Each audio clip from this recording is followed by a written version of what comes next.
Com satisfação, nós nos encontramos para o programa Deus, Médico dos Médicos. Como é bom nós nos encontrarmos, seus familiares, amigos, conhecidos. Talvez você possa telefonar a alguém e dizer, há pessoas sempre distraídas, não é verdade? E dizer, olha, o programa Deus, Médico dos Médicos está iniciando.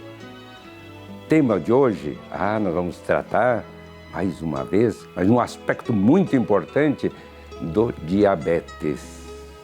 Como isto faz parte hoje de uma grande parcela da nossa população.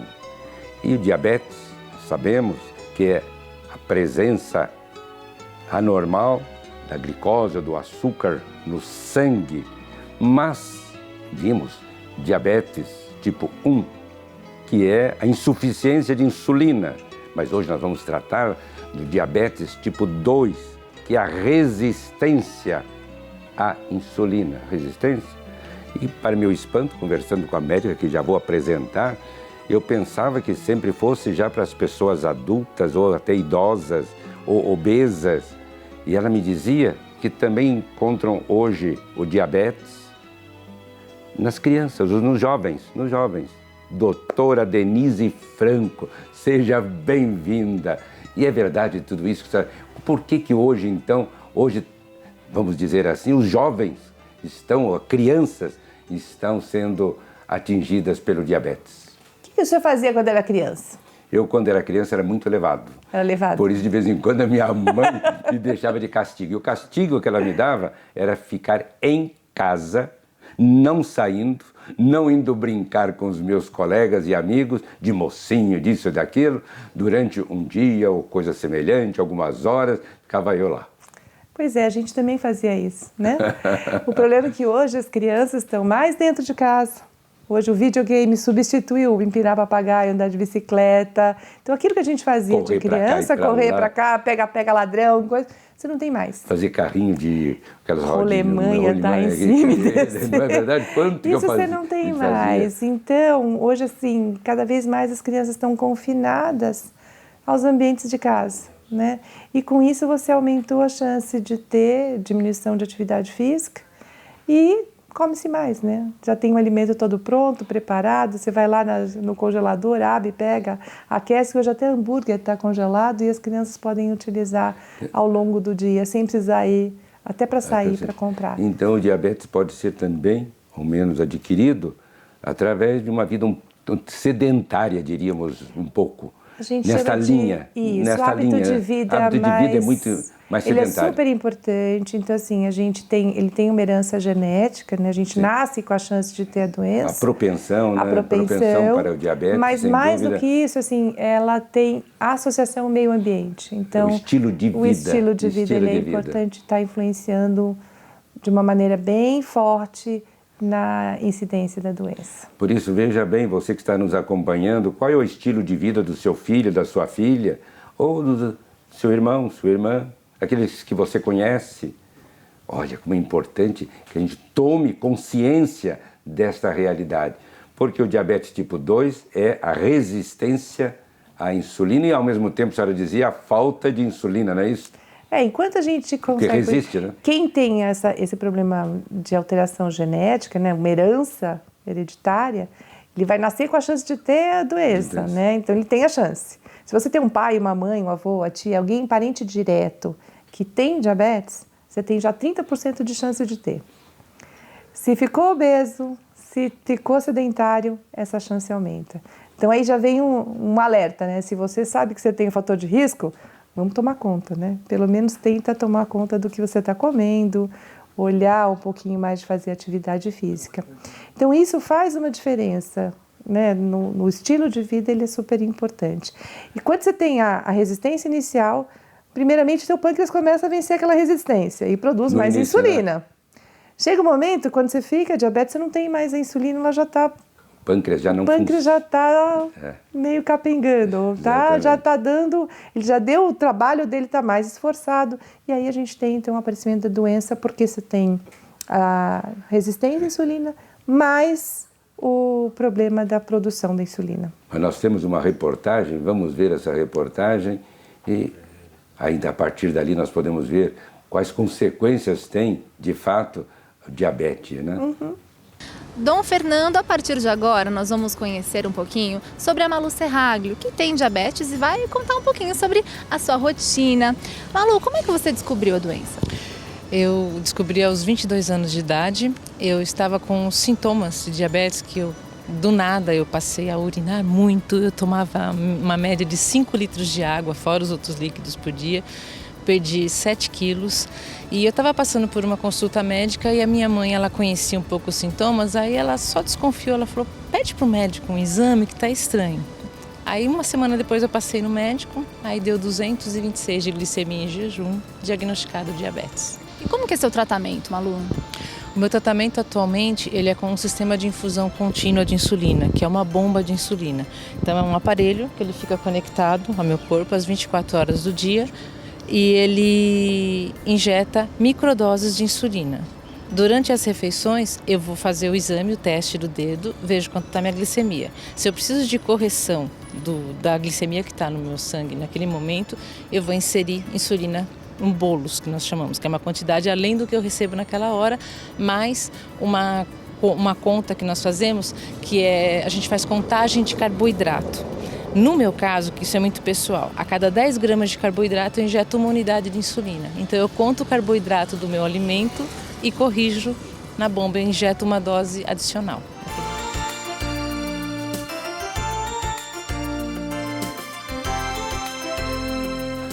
Nós vemos aí a reportagem, a Malu, mas ao mesmo tempo duas questões, doutora, porque controlar assim a alimentação, ver a quantidade do alimento, que tipo de alimento que estamos ingerindo, etc., não é tão simples, vamos dizer, assim de modo imediato, para as pessoas.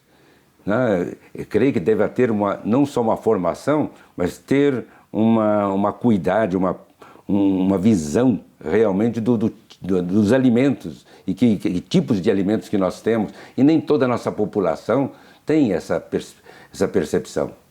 A gente aprende, né? Aprende, isso sim. Aprende. Mas não é fácil. Isso que eu tenho não que é dizer. fácil, mas eu acho que assim, se você perguntar para as pessoas, por exemplo, que controlam peso ou que fazem... As mulheres, em geral, adoram isso, né? Se perguntar quantas calorias tem em alguma coisa que ela gosta Sabem. bastante, elas sabem. Então, eu acho que... A gente já não liga tanto, mas a gente ensina também, porque tem alguns que sabem. É. Eu acho que assim, o mais importante é que você saber que a diferença do controle, ela é importante. E a outra é que assim, imagina a vida de alguém que tinha diabetes em 1921. Antes de 21 morria, porque não tinha insulina. Nesse caso, para essa paciente, para essa pessoa ter a possibilidade de comer como as outras pessoas, não ter que levar o lanchinho dela separado porque ela é diabética, ela aprendeu que se ela souber a capacidade de um alimento, quanto ele sobe na glicemia e quanto eu preciso de insulina, ela ajusta. E tudo isso fácil? ela adquire de que maneira, doutor? Porque é através aprendendo com o a médico, gente ensina. Com uma nutricionista, talvez, trabalha... que possa dizer exatamente o tipo de alimento e o que nós encontramos de calorias, etc., em cada um deles. É um aprendizado, a gente chama isso de educação em diabetes, né? Então passa... Em diabetes, né? Essa educação... Passa pelo processo de educação, você aprende a fazer. Tratar diabetes não dá para a gente tratar sozinho. Não é um médico e o paciente. É o médico e um time, do qual, na equipe, o mais importante é o paciente. Então, assim, a gente traça com o paciente qual é a meta. Aí você fala, mas todo paciente aprende? Não, tem paciente que não quer aprender, porque não quer contar como ela. Mas a gente tem uma técnica que a gente desenvolve com o paciente. O paciente que tem diabetes tipo 2, por exemplo, ele não tem a insulina que ele vai ajustar de acordo com o que ele come, a não ser que ele esteja usuário já de insulina. Mas no primeiro momento em que ele toma a medicação, você pede para ele fazer trocas. Então, olha, você quer comer um docinho aqui, ou quer comer, não um doce, mas quer comer um pouco mais desse alimento, diminui o outro. Então, assim, entre comer arroz e a batata, vamos diminuir um pouquinho a batata e comer um pouquinho menos do arroz, porque aí você pode comer os dois juntos. Então, a gente ensina para o paciente a fazer as trocas. E aí todo mundo fica feliz, né? Porque a primeira coisa ruim do preconceito que existe com a doença, assim, agora eu fiquei diabético, o que eu como? Exatamente. Porque a comida faz parte da rotina de todo mundo, é um prazer que as pessoas têm. E é gostoso que tem esse prazer. É essencial à nossa vida, né? E até porque a gente faz, as reuniões a gente faz na mesa, né? A reunião exatamente. faz na mesa. Mas aí você está vendo como é necessário que nós recorramos a um especialista, uma pessoa competente neste campo de diabetes, né? Sem dúvida nenhuma, uma médica, uma pessoa outra, para que oriente também uma nutricionista, que muitas vezes pode nos indicar os tipos de alimentação, uma nutricionista neste campo, vamos dizer, do diabetes. Sim, que tem experiência. Que tem experiência nesse campo, porque caso contrário, talvez seja... Vai restringir muito o alimento e dar menos possibilidades. Menos possibilidades, e às vezes um jovem que precisa ter mais energia para uma atividade, um exercício, etc. E, portanto, não poderia, de repente, ser restringido na sua alimentação. A gente costuma dizer que o tratamento de diabetes é individualizado. Então, para cada pessoa tem um esquema para ele. Cada pessoa um tratamento especial. E especialmente adequado. assim, cada um tem suas metas. E a gente tem que trabalhar junto as metas do paciente junto com a equipe. Isso é o mais importante, porque não adianta eu pedir para você comer salada, arroz, feijão, se ele vai assim, mas eu não tenho dinheiro para comprar isso. Exatamente. Então você vai ver o que ele tem disponível, e aí dentro daquilo que ele tem disponível, o que a gente consegue fazer de trocas para aquele paciente. E adaptando as coisas devagar, porque assim, alguém que ficou diabético, não ficou diabético de um dia para o outro. Ele teve um tempo. Então a gente tem que trabalhar com ele qual é a possibilidade e qual é a meta que a gente consegue aos poucos trabalhar, e você vai conseguir ter um sucesso e melhora da qualidade de vida daquele paciente. Porque como diz a Malu no programa, ela falou assim, olha, ganhei duas coisas, eu ganhei qualidade de vida e ganhei também um controle da glicemia. Exatamente. Isso é verdade, a hora que você consegue adaptar a sua vida saudavelmente, o diabetes vai junto, né? Então essa é uma mensagem boa, assim, embora as pessoas, a gente sabe que 50% das pessoas que têm diabetes não sabem que tem. Por isso, 50%? Por isso uma atividade que a gente está fazendo aqui agora, ela é muito importante, porque eu vou servir de alerta para aquelas pessoas que às vezes estão com sintomas e não sabem. Né? E às vezes só vão saber quando tem uma complicação. Um médico, não né? reconhecem, não recorrem ao médico. Exatamente. Então esse serviço é um serviço muito importante. Agora é uma pergunta que eu não fiz em nenhum programa, já tratamos desse assunto em diversos outros.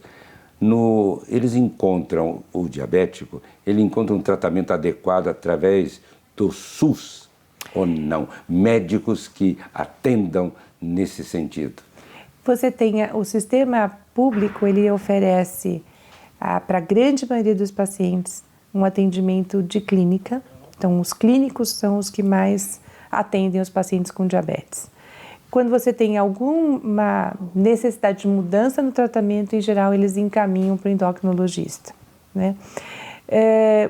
Como a partir dos últimos 2 anos tem se colocado diabetes como ela tornou-se uma epidemia, hoje o governo está trabalhando com doenças crônicas não transmissíveis e o diabetes está entrando dentro desse grupo. Isso é muito importante, então, que a nossa todo população... Todo país, né, hoje que tem, na verdade é uma ação mundial, e colocar o diabetes como essa de responsabilidade do governo tomar conta da doença e monitorar a doença. Então, a partir desses últimos anos, nós estamos tendo um programa do governo específico, quer dizer, o Brasil já tinha, mas ele está ampliando esse programa para que tenha pelo menos maior ação e efetivo no tratamento dos pacientes com diabetes, né? Existem muitos países, por exemplo, na América Latina, que não disponibiliza nada de medicamentos para o paciente, né? Nós, pelo menos, temos no mínimo os duas... Insulina, por exemplo. A gente tem insulina, a gente tem medicação oral, pode não ter os tops de linhas novos, mas a gente tem... O que é básico. O que é básico. Mas o mais importante, não adianta eu ter a medicação no governo se o médico não é preparado para prescrever. Se o paciente não tem aquela formação. Se o paciente não aceita, não adere ao tratamento. Exatamente. Então, eu acho que assim, nós temos aqui que alertar, dar informação para o paciente procurar, formar os médicos, formar equipe para trabalhar com o médico, que o médico sozinho, como o senhor mesmo já chamou a atenção, precisa de nutrição, precisa de enfermagem, às vezes precisa de apoio psicológico. Mais de 60% dos casos de diabetes cursam com depressão. E a depressão muitas vezes impede ele de tratar. Então o paciente não aceita, não consegue tratar porque ele está deprimido. E às vezes se você tratar essa depressão, você melhora a adesão. Muitas vezes você precisa de uma equipe trabalhando em conjunto, né? E isso faz toda a diferença. Que beleza. Nós vemos assim como é importante realmente uma equipe, não só no tratamento, mas também a própria família. Que a família também seja formada para ajudar, para colaborar com o paciente. Faz parte da equipe. Faz parte da equipe, né? Sem dúvida nenhuma. Mas nós temos aí uma pergunta do Sidney. Ora, Sidney, sua presença aqui, nós sentimos sempre a ausência e gostaríamos da presença ao vivo, mas já agradecemos que você está sempre aí tão ocupado com tantas atividades, mas sempre mandando uma pergunta, fazendo uma pergunta. Qual a pergunta que teria para a nossa médica hoje, doutora Denise? Meu querido bispo Dom Fernando Figueiredo, eu também, olha, chega de bronca, né, Dom Fernando? Eu já devia estar aí ao vivo, mas eu acho assim, eu tenho que arrumar um tempo e logo, logo, se Deus quiser, vou estar aí com o senhor. Dom Fernando, gostaria de fazer uma pergunta para a doutora Denise. O senhor sabe, Dom Fernando, a minha mamãezinha, Dona Benedita, é portadora de diabetes e eu sei, assim, que a alimentação, ela não é só importante para o diabético, são para todas as pessoas, né? Todo mundo precisa de uma boa alimentação. E o diabético mais ainda, porque tem que ter um certo controle aí na alimentação. Mas a atividade física, Dom Fernando, ela é muito importante. Eu sei que é muito importante para o diabético e para o não diabético. Agora, como uma pessoa, Dom Fernando, um diabético, que tem dificuldade física para fazer exercícios, um obeso, uma pessoa muito obesa, como que ela pode fazer atividade física se ela tem essa dificuldade?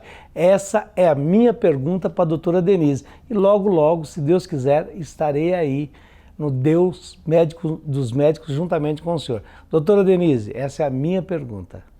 Agradecemos ao Sidney, pergunta que ele faz, tão importante, pessoas idosas ou pessoas obesas.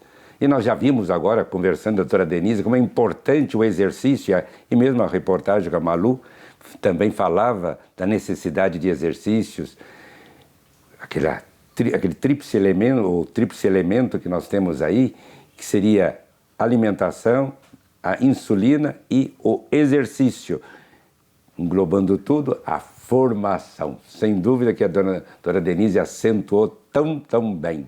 Mas, e para essas pessoas que são obesas ou já com uma certa idade, são idosas, doutor, o exercício que a senhora, ou que tipo de exercício, ou como equilibrar, vamos dizer, o organismo e aí protegê-las e elas possam ter uma vida saudável? Eu acho que nada a gente começa assim, um atleta não nasce de um dia para o outro. E a gente nem espera que as pessoas sejam atletas. O que a gente gostaria é que começasse devagar e vai se adaptando. O ideal seria procurar o médico para ver qual é a restrição. Por exemplo, não dá para o paciente que está hipertenso, que está descompensado, e já fazer uma atividade programada mais agressiva, né? Então a gente começaria com caminhadas pequenas, de 15 minutos, 10 minutos, e aceitando um pouquinho o que o corpo está pedindo naquele momento. Vamos devagar e aí vai se adaptando. Uma prescrição médica seria o ideal, né? A gente avaliar quais são como o paciente está fisicamente para depois prescrever. Mas dá para fazer caminhadas pequenas, devagarzinho, e a gente vai pondo metas e o paciente vai poder transpor essas metas com o tempo, né? Exatamente. E agora uma coisa muito importante para o paciente que tem diabetes, ele tem que estar com o calçado adequado, a roupa adequada, porque muitas vezes o paciente, quando descobre, como eu falei, 50% não sabe que tem a doença. Então, às vezes, quando você vai descobrir, ele já tem uma complicação. Às vezes você vai falar assim, vai caminhar e você caminha com um sapato inadequado e às vezes sangra porque ele não percebe, ele não sente, ele já tem alteração de sensibilidade.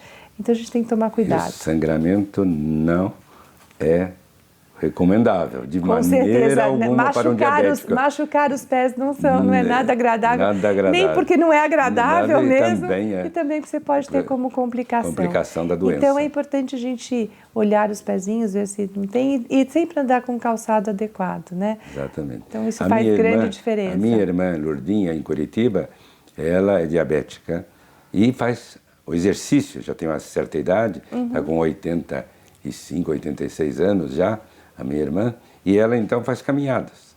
O esforço que faz, e ela gosta de fazer, tanto é que ela convida este ou aquele para uma caminhada no bosque que tem ali perto da casa onde ela reside. Então isso é um exercício. Creio que o que a senhora está dizendo realmente é um costume que ela foi adquirindo pouco a pouco. E é um costume que é muito, muito salutar. Para todos, evidentemente, para todos. Você não precisa ser só para quem é diabético. Tanto é que o meu cunhado, marido dela, dizia sempre: a saúde do idoso está no calcanhar. Ele dizia sempre que ele ia a pé. É verdade. Ele não queria condução nem nada, ele ia a pé. Muitas vezes, distância não muito próxima, distante até ele ia. E caminhando, porque dizia: a saúde do idoso está no calcanhar. Guardemos isto. Mas e é realmente isso mesmo. vamos caminhar, ao menos fazer um pouco de exercício. E caminhada não... Quem pode, né, evidentemente, caminhar. Porque há pessoas também que não podem caminhar, mas há outros tipos de exercício. Você pode fazer fortalecimento da musculatura, fazer atividades em água, a água não tem impacto. Então, por exemplo, a pessoa mais obesa, ela não, o joelho às vezes está comprometido, Não ajuda. coluna, você coloca, faz uma atividade em água, em geral consegue fazer com mais tranquilidade. Então, a gente individualizar também a atividade física, ela é boa. Mas eu acho que assim, vale a pena alertar para as pessoas que falam: mas eu não tenho tempo para fazer atividade física, né? Um que não é mais idoso, mas que está numa faixa etária aí dos 40, 50, 60 anos, a gente costuma dizer: tenta ser mais ativo, pelo menos, né? Então, dentro de casa, ao invés de você consegue subir um lance de escada, ao invés de pegar o elevador para subir no primeiro andar, né, fazer uma atividade, seja mais lavar, fazer caminhadas, por exemplo, sair na hora do almoço, dar uma caminhadinha, ao invés de procurar qual é o restaurante mais interessante naquele momento. Então, talvez fazendo uma caminhada, usar o ônibus e aí descer um ponto antes. Se começar a fazer assim, você já está mais ativo, deixando de fazer sendo totalmente sedentário, né? E esse acompanhamento médico é muito importante, uma orientação, esteja aberto para isso e corresponda. Porque, sem dúvida nenhuma, exige um esforço pessoal de cada um, não é verdade? Porque se não houver uma disposição e até um espírito, vamos dizer, de certa penitência, porque por vezes custa fazer isto ou aquilo, mas nós, por força da vontade, mas também pela graça de Deus, sem dúvida nós queremos saúde para nós, e é o que Deus também deseja, quer para todos, cada qual. Vamos fazer o que é possível e consultando aquele que pode realmente nos orientar. Mas nós temos aqui agora o João Ferreira, vamos ouvi-lo. Deixa eu ver quem é que está fazendo economia com essa cesta aqui na Ultra Farma. Tudo bem com o senhor? Tudo bem. Seu nome é? Vivemos, Vicente, Vicente veio de onde, Vicente? da Aclimação. Do bairro da Aclimação. Da Aclimação, São Paulo. Aqui de São Paulo. Mas é nascido em São Paulo mesmo? Sorocaba, estado de São Paulo. Terra boa. Olha, eu vou começar. São promoções, não é isso? Vou começar por... Olha só. Essa promoção, leve 3 e pague 2. Está aqui o Sidney sorrindo aqui, ó. Leve 3 e pague 2. São várias promoções que tem a Ultra Farma. Lá, na Aclimação, ou em Sorocaba, ou em qualquer outro lugar, o Vicente pagaria, nessas 3 caixas, R$ 199,47. Em 3 caixas, ele pagaria R$ 199,47. Aqui, em 3 caixas, R$ 59,12. Outra promoção, leve 3 e pague 2. Promoção leve 3 e pague 2. Em Sorocaba, na Aclimação, em qualquer lugar do Brasil, o meu amigo Vicente pagaria R$ 238,53. Em 3 caixas aqui, R$ 70,64. É impressionante. Ele está levando a segunda de presente, a terceira grátis, está pagando só uma e assim mesmo por um valor pequeno. Outra promoção, leve 3 e pague 2. De Tá preparado? Essa é mais cara. Meus amigos, o Vicente pagaria fora da Ultrafarma R$ 491,40 por R$ 145,46, né? Aqui, ó, essas duas caixas aqui na minha mão, essas duas promoções custariam aproximadamente R$ 1.000. Aproximadamente R$ 1.000 aqui na minha mão. Em todas essas caixas, o Vicente vai pagar aproximadamente R$ 290. Você tem noção do que é essa economia? R$ 1.000 por aproximadamente 290. E por fim, essa promoção de R$ 67,29, promoção leve 3 e pague 2, de R$ 67,29 por R$ 18. Eu vou fazer o seguinte, tem outros medicamentos aqui, mas eu não quero tomar muito tempo do Vicente, né? Aqui também, deixa eu pegar esse medicamento aqui, para fechar a nossa cesta, de R$ 137,76, de R$ 137,76 por R$ 103,32. Você encontrou tudo que precisava, né, Vicente? Tudo que precisava.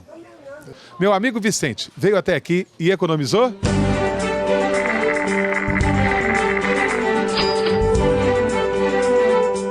1.083. Exatamente. Já dá para comprar quase a passagem. Tá muito bom. Saber que economizou R$ 1.083 te dá que sensação, Vicente? De alívio. Porque precisa tomar esse medicamento, né? Tem que tomar até o fim da vida.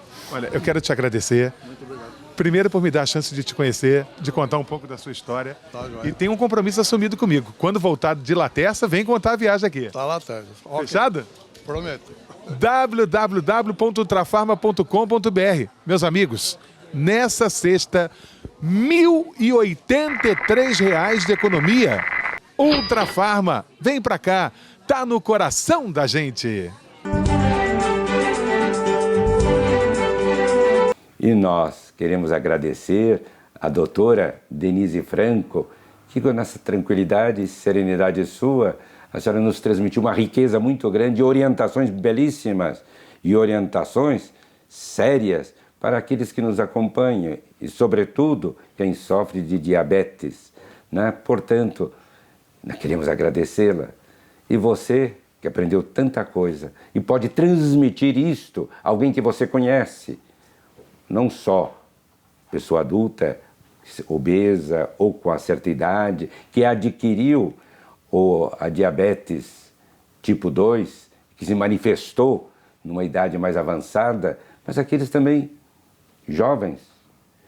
Vamos dizer aos pais que a criança deve se habituar desde a sua infância, desde os primeiros anos, a fazer um certo exercício, já se locomover mais, ali o tipo de alimentação, tipo de exercícios, tudo isto. Vamos refletir. Converse com seus amigos, na sua família, com as outras pessoas. E a doutora Denise deu dicas preciosas. Por isso agradecemos de coração a senhora. Muito obrigado. Eu que agradeço, eu só gostaria de lembrar que assim, ter diabetes não é fácil, mas dá para conviver com ela Dá para conviver da melhor maneira e ter qualidade de vida. Isso que é importante, né? Muito importante. Sem dúvida nenhuma. Mas vamos agora a um breve intervalo e voltamos já já. Para lembrar a hora certa do remédio ou fazer uma canja bem quentinha, para refazer o curativo ou levantar no meio da noite só para ver se tá tudo bem. Para dar um beijo para sarar ou dizer que vai passar. Para sempre dizer saúde. Nós queremos estar sempre por perto, porque não existe nada que deixe a gente mais feliz do que cuidar de você. Ultrafarma, tá no coração da gente. Chegou a revista Melhor Viagem, a sua revista de turismo para a melhor idade.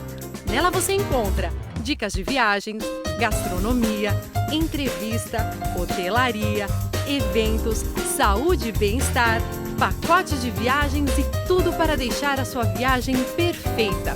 Assine já 11 3255 4956. Melhor Viagem, a sua revista de turismo para a melhor idade. Com você aí em sua casa, seus parentes, amigos. Como é bom nós nos encontrarmos, refletirmos e cada vez mais voltarmos o nosso coração para Deus e termos esse equilíbrio em nós mesmos, porque esse equilíbrio, como importante, físico, psíquico, espiritual, para que tenhamos uma vida e uma vida plena, é que nós desejamos a você, a cada qual.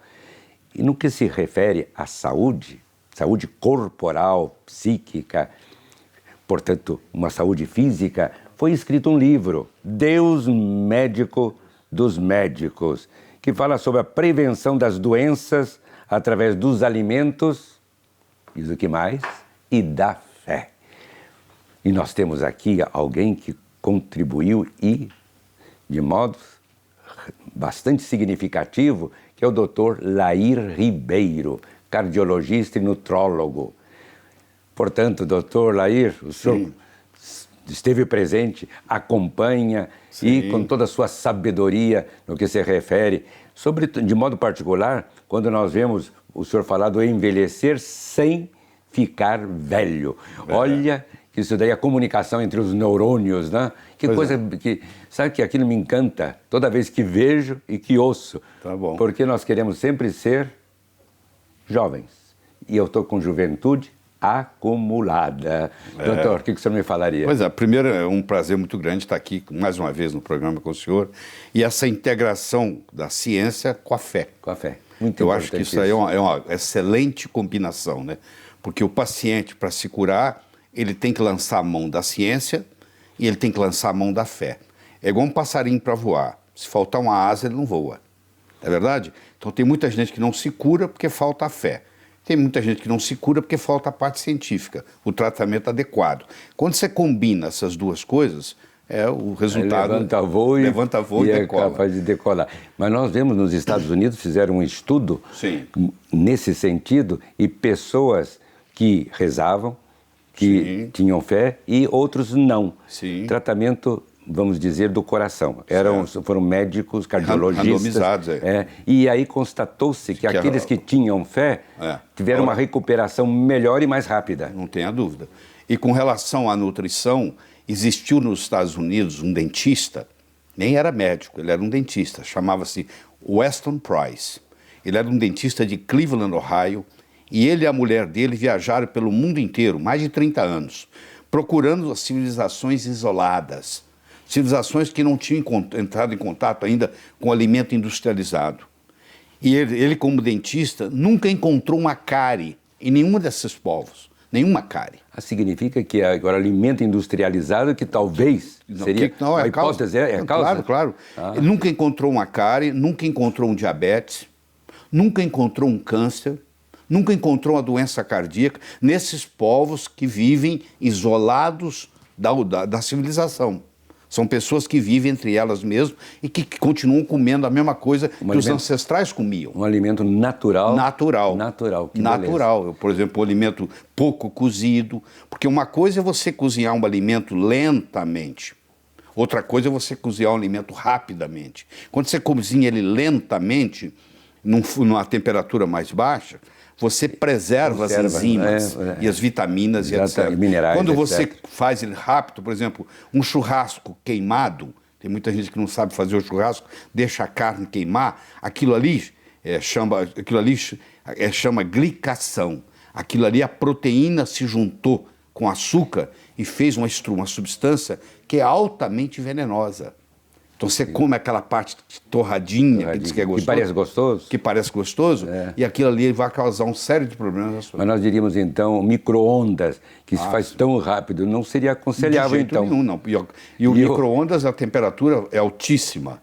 Eu digo, a pessoa, depois que eu dou a aula sobre micro-ondas, ela pergunta assim, o que eu faço com o micro-ondas? Eu falo, você não deve dar nem para o inimigo, você deve jogar ele fora. Porque é o que eu mais uso, doutor, é que eu estou falando. Porque eu não temos cozinheira. E aí a gente come, chego em casa e esquento alguma coisa para comer. Quando você esquenta um leite, por exemplo, no micro-ondas, a onda do micro-ondas desnatura todas as proteínas que sobraram do leite.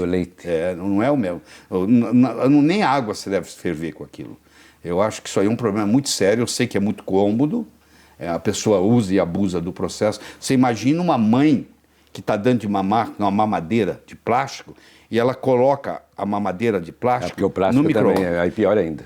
A onda do micro-onda bate no plástico, esquenta o plástico e libera o que se chama xenoestrógenos. Liberam hormônios. Porque o plástico é como se fosse hormônio. E a criança, então, hoje tem uma epidemia de obesidade no mundo em crianças com 6 meses de idade. Por quê? Porque elas estão usando, as mães estão usando micro-ondas para esquentar a mamadeira. E essa gordura é a mais danosa, vamos dizer, aquela que é essa obesidade, vamos dizer, que vai se criando, né? E desde a criança, isso que é o pior. Porque antigamente nós falávamos os obesos e idosos.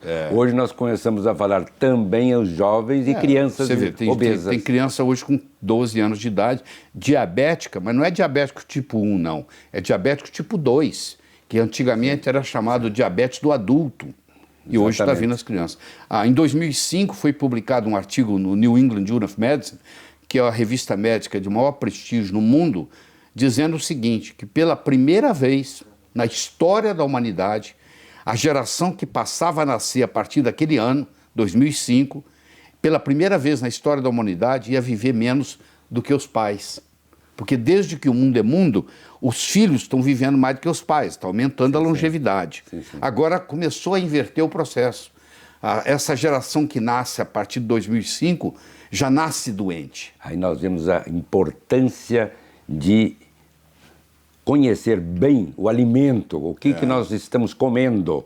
E como nos alimentamos e como preparamos esse alimento. E sem contar as toxinas que existem. Eles fizeram um trabalho em San Diego, na Califórnia, onde eles mostraram que no cordão umbilical de um recém-nascido aparecem mais de 70 venenos já, contaminados. Quer dizer, ele ainda nem nasceu, ele nem chegou, está chegando ao mundo, mas já através da placenta da mãe, ele já tem mais de 70 substâncias que a natureza não fabrica, substâncias artificiais, tóxicas. Uma criança recém-nascida. Então nós vemos, quando falamos de doença, evidentemente hereditariedade, nós vemos o meio ambiente e aquilo que o senhor está falando, que creio que o livro também trata, e bastante, alimentação, que é vamos dizer, o estilo de vida. Isso aqui vê uma coisa interessante. Se eu pegar uma colmeia de abelhas, todas as abelhas são irmãs gêmeas. Todas são irmãs gêmeas. Todas têm o mesmo genoma. Inclusive a rainha. Uma abelha operária vive 5 semanas. Uma abelha rainha vive 6 anos. Olha que coisa interessante. Eles têm a mesma genética, são todas irmãs gêmeas. Qual é a diferença? A abelha operária tem um tipo de alimentação e a abelha rainha se alimenta da geleia real, que é feita para ela. Especificamente para ela. Ela vive 62 vezes mais do que a abelha operária, tendo a mesma genética, os mesmos genes, o mesmo DNA. Isso mostra a importância da alimentação. E aí nós vemos realmente, você que está nos acompanhando, como, e o senhor tem muitos escritos a esse respeito, né, doutor? Sim. Que eu, de vez em quando, e não só isso, eu vejo os CDs, e de quando em vez me deleito. Eu gravei nos últimos 18 meses do Fernando. Eu gravei 92 DVDs médicos. 92? Em assuntos diferentes. Eu não os trago aqui porque são a maioria é muito técnico, né? Sim. Então, não... Mas esses, por exemplo, envelhecer sem ficar velho. Não, isso aqui eu achei, só o título já agrada e desperta curiosidade. Sim. Como envelhecer sem ficar velho? Significa tendo essa boa alimentação. Começa pelo sono, né? Eu diria que o remédio mais importante que tem, mais importante ainda que a alimentação, é o sono. É uma noite bem dormida. O senhor não tem ideia o que uma noite bem dormida faz de recuperação. Infelizmente, o brasileiro está dormindo mal. Ele dorme pouco, tem que dormir uma média de 7 a 8 horas. Raramente você encontra um brasileiro hoje que dorme 7, 8 horas. Tem que dormir no escuro absoluto, tem que dormir com o estômago vazio, não pode roncar, porque se ronca, tem microdespertares. Se você faz uma polissonografia, que é o estudo que se faz na pessoa dormindo, para ver se ela está dormindo bem, você vai ver que a pessoa que ronca, ela acorda ela mesma, ela não sabe no dia seguinte, ela não lembra, porque são microdespertares, E aí aquilo aumenta a pressão arterial, causa diabetes. Quer dizer, o dormir mal é um problema vezes a respiração, apneia ou coisa parecida que a pessoa aí já chega a casos mais graves, que é a apneia, onde ela para de respirar. Aí nesse momento a pressão sobe. Realmente. Aí ela volta. Aí é um problema. Mesmo aquele que não tem apneia, só o fato dele roncar faz uma diferença. Já prejudica. Faz prejudica. Portanto, um sono tranquilo. Agora, nós temos, de fato, sono. Eu, por exemplo, não me vejo com um sono assim tão longo, vamos dizer, longo e tranquilo. Pois é, porque a gente vai deitar tarde. Sim. Eu costumo me levantar 4 e pouco da manhã. Certo. Então, tenho o quê? 5 horas, não mais do que isso. Mas se você tem 5 horas sem ininterrupta, direto, é uma maravilha. É uma maravilha. Agora, o problema é aquele que tem que acordar à noite, que a pessoa pensa, erradamente, pensa assim, ó, eu acordei porque eu tenho que urinar. Eu falo, não, você acordou e foi urinar. Não é a urina que te acorda. Quem te acorda é o cortisol. Você tem cortisol demais no sangue, te acorda. Aí já que você acordou, você vai urinar. Então não é que eu tenho que urinar, por isso que eu acordo. Não é verdade. É igual aquela senhora idosa que diz assim, ó, eu caí e quebrei o fêmur. Eu falo, não, você quebrou o fêmur e caiu. Caiu, é. Entendeu? Quando quebra o fêmur, cai. A pessoa pensa que caiu e quebrou o fêmur. Na realidade, ela quebrou o fêmur e caiu. Ela não estava com vontade de urinar e acordou. Não, ela acordou e aí vem a vontade de urinar. E assim nós vemos a importância do sono, da alimentação, o meio ambiente em que vivemos. Eu recomendo às pessoas, aqueles que infelizmente acordam durante a noite e vão ao banheiro, que não acenda a luz do banheiro. Não acenda? Não. O ideal é ele ter na cabeceira da cama... Para conservar ainda... O ritmo circadiano. Então eu recomendo ter uma lanterna, de preferência cor vermelha, porque a cor vermelha não interfere na pineal. Então a pessoa acorda, usa a lanterna para ir ao banheiro. Se a pessoa acorda, acende a luz do banheiro, e aí quando ela volta para a cama, aquele sono, aquela noite não é reparadora mais. Porque ela despertou tanta coisa no cérebro com a luz para ficar acordada, que mesmo que ela volte a dormir, já não é a mesma coisa. Então a pessoa tem que respeitar isso aí. Como é importante, portanto, o próprio ritmo de vida de cada qual. Mas nós temos uma receita que é do livro, doutor Lair, e que eles vão agora apresentar no nosso programa. Que bom. Porque aqui existem diversas receitas. Todas elas famosas. Todas falam de uma receita famosas, conhecidas. E todas muito saudáveis. Saudáveis. E uma delas agora vai ser apresentada no vídeo. Tá bem. Vamos lá. Vamos lá. Dom Fernando, acabamos de tirar do forno o livro Deus, Médico dos Médicos, a prevenção das doenças através dos alimentos e da fé. E agora, Dom Fernando, nós vamos tirar do forno uma receitinha que está aqui dentro. Então agora, Maria, é com você, meu anjo. Vamos lá, quero ver, hein? Mão na massa, né? Mão na massa. Primeiro os líquidos, né? O leite, 2 xícaras de chá, né? Leite. O óleo, são 1/4 de óleo. O óleo eu estou usando de girassol, né? É melhor para a saúde. Agora vamos aos ovos. Né? O sal, meia colher, sal marinho. 1 xícara de chá de farinha de linhaça dourada. Agora colocar, eu vou dar uma batidinha para depois colocar a farinha, tá? E por último o fermento em pó. Agora eu vou misturar com a colher, que a massa já está meio pesada, o liquidificador não consegue bater mais. É só misturar. Agora vamos colocar a massa na forma para pré-assá-la.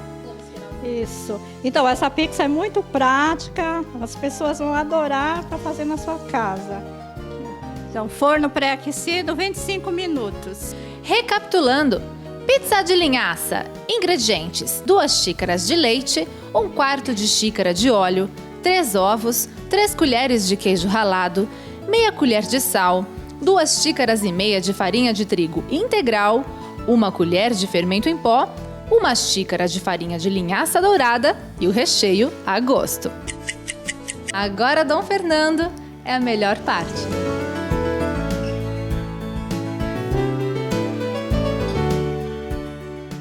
Então nós temos a receita justamente aqui no livro Deus Médico dos Médicos, a página 137. A pizza, o título é Pizza de Linhaça. Portanto, nós encontramos a farinha, trigo integral e de linhaça. Doutor, o que o senhor nos diria dessa receita? Pizza de linhaça. Pois é, a linhaça ela tem um ácido graxo, um tipo de gordura benéfica, chamada alfa-linolênico, que é essencial, ela não existe no nosso corpo. Nós temos que ingerir. Se nós não ingerirmos, ela é anti-inflamatório. Então essa substância, quando cai no corpo, vai virar um nome feio, chama eicosapentaenoico, o EPA, que vai ter uma ação anti-inflamatória. E além disso, a linhaça tem uma substância chamada lignana, que também é anticancerígena. Sem falar do trigo integral também, que tem a fibra, e a fibra é muito importante na prevenção de todo o câncer do sistema digestório, como um todo. Com o intestino, etc. E tal. Começa desde o esôfago, vai o estômago, o intestino delgado, o intestino grosso. O Dr. Burke, que é a maior autoridade em fibra no mundo, ele mostrou que fibras desse tipo previnem todos os tipos de câncer digestório. Portanto, nós vemos aí receitas que realmente serão muito úteis a todos nós, não é verdade? E a primeira coisa que eu vou fazer é pegar um desses livros e levar lá para Curitiba. E Lourdinha, você que está nos acompanhando, vou levar para que você possa, você ou uma das minhas sobrinhas, possa então fazer... Lourdinha é sua irmã? Minha irmã. A minha irmã está com 86 anos, a minha irmã. Sim. E ela cozinha maravilhosamente bem. Só que agora, mamãe, estão as sobrinhas, as filhas que estão lá e cozinham, né? Sim. Mas elas vão fazer isso daqui, você vai ver. Depois eu vou falar para os senhores como ficou gostosa essa pizza. Mas o Sidney, que está sempre junto a nós, só que virtualmente. Esperamos um dia aqui, de modo... uma presença real sua, Sidney. Mas sabemos das suas ocupações, das suas tarefas todas. E ele nos deixa uma pergunta. Pergunta que é para o Dr. Lair. Então, e aí nós temos a pergunta do Sidney. Dom Fernando, parabéns aí pelo programa, por esse tema importante. O senhor estará aí ao lado desse grande médico que é o Dr. Lair Ribeiro. Eu gostaria de fazer uma pergunta, Dr. Lair.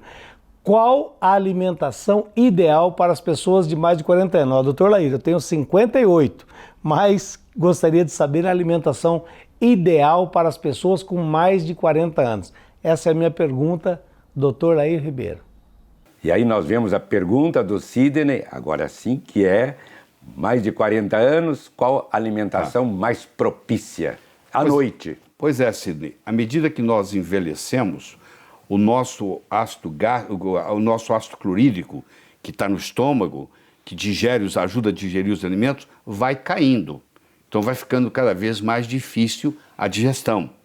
Tanto é que a maioria interpreta errado. Essa queimação que a pessoa tem depois da comida não é não é excesso de ácido, é falta de ácido. Pelo contrário.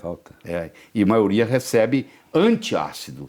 Antiácido é um problema sério, porque o antiácido ele prejudica muito mais do que ajuda. Mas então, aí à medida que você envelhece, esse ácido clorídrico vai diminuindo. Então a recomendação que eu dou para as pessoas, a partir dos 40 você tem que parar de jantar.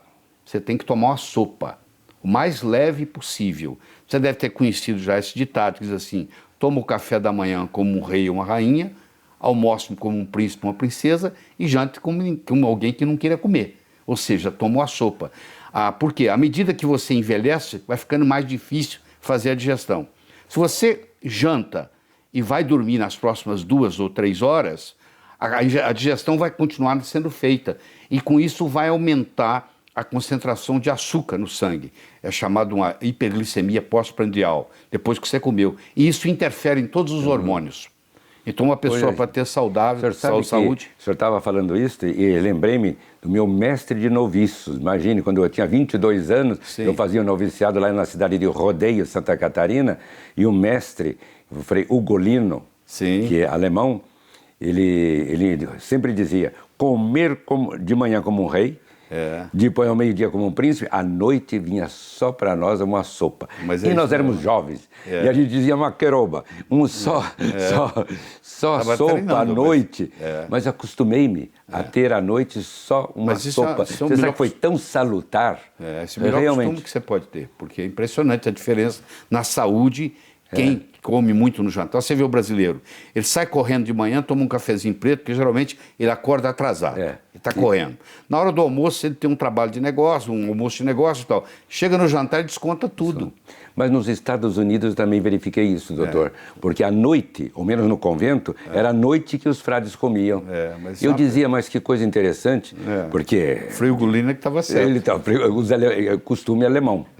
Não sei se os demais... Mas quando começaram a vir os jovens para o convento, e eu já era superior, eu me lembro bem que eles começaram a fazer protestos. E então, à noite, nós tínhamos de ter a sopa para aqueles que queriam e arroz, feijão e outras coisas para eles. Os mais interessante. Portanto, já algo que está presente na cultura brasileira. E não só a vida inteira a pessoa aprendeu. Eu acho que os pais têm que ensinar.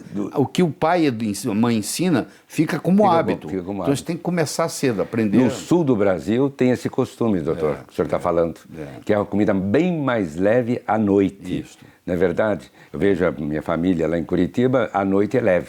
Enquanto você está dormindo, é liberado no sangue o hormônio de crescimento, que não faz você crescer mais, mas ele transforma banho em músculo e estimula o sistema imunológico, o sistema imune, para você não pegar infecção, não pegar câncer. Então, a pessoa que come muito e vai dormir, ela não se beneficia da liberação desse hormônio de crescimento e, consequentemente, vai ter um sistema imune mais fraco.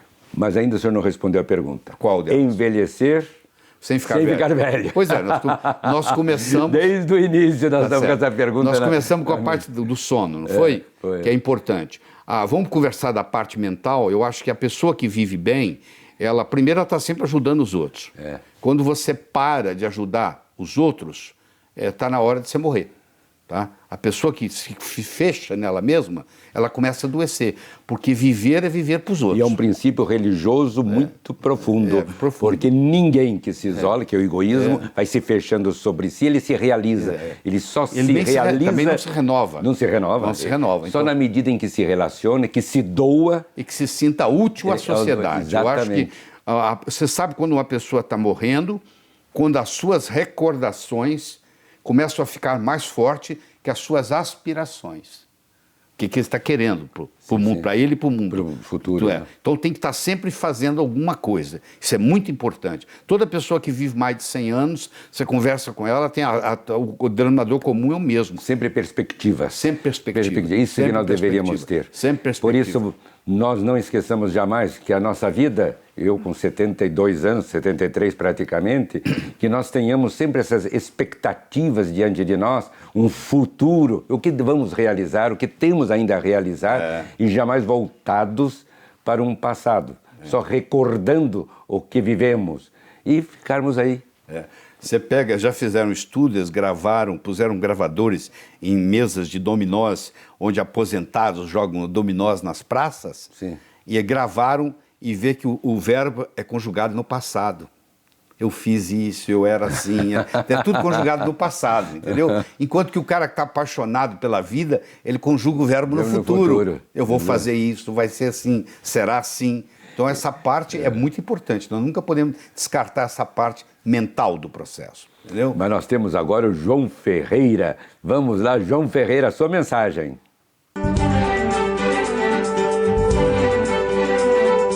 Tudo bem com você? Tudo bem, graças a Deus. Seu nome é? Sandra. Sandra veio de onde, Sandra? Do Ipiranga. A Sandra estava dizendo que me acompanha todos os dias o comercial que a gente faz no programa do Padre Marcelo. Sim, sempre. E acompanha o Laércio Maciel, o Antônio Carlos, todo mundo falando da Ultrafarma. Com certeza, eu já conhecia o Ultrafarma antes do Padre Marcelo, porque minha mãe era remédio contínuo e nós comprava para ela. Aqui são 2 medicamentos iguais, né, Sandra? 2. Lá no Ipiranga, ela pagaria R$ 9,94 nessa caixa, R$ 9,94. Ela veio até aqui, vai pagar R$ 2,72, R$ 2,72. Aqui são 4 medicamentos iguais. Cada caixa desse medicamento, fora da Ultrafarma, no bairro do Ipiranga ou em qualquer outro lugar, ela pagaria... O preço máximo hoje ao consumidor é de R$ 85,24. R$ 85,24. Em cada caixa, ela vai pagar R$ 29,15. Então, olha, aqui daria 170, com mais 170, 340. De 340, que diferença, hein, Sandra? Com muita diferença. Que diferença! Ó, a calculadora já fez a conta? Por favor, vocês não vão acreditar. Isso que está aqui na minha mão são 2 medicamentos. De um medicamento 4 caixas, de outro medicamento 2 caixas. A minha amiga Sandra economizou...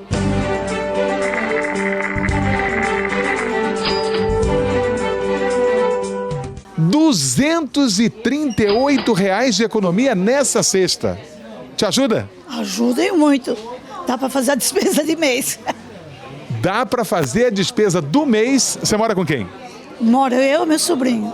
Então, ela e o sobrinho, com essa economia que hoje faz a despesa do mês. É essa economia que a Ultrafarma adora proporcionar a você. A gente adora cuidar de você e adora receber esse sorriso. Então, pesquise www.ultrafarma.com.br. 0 Operadora 11 5591 1466.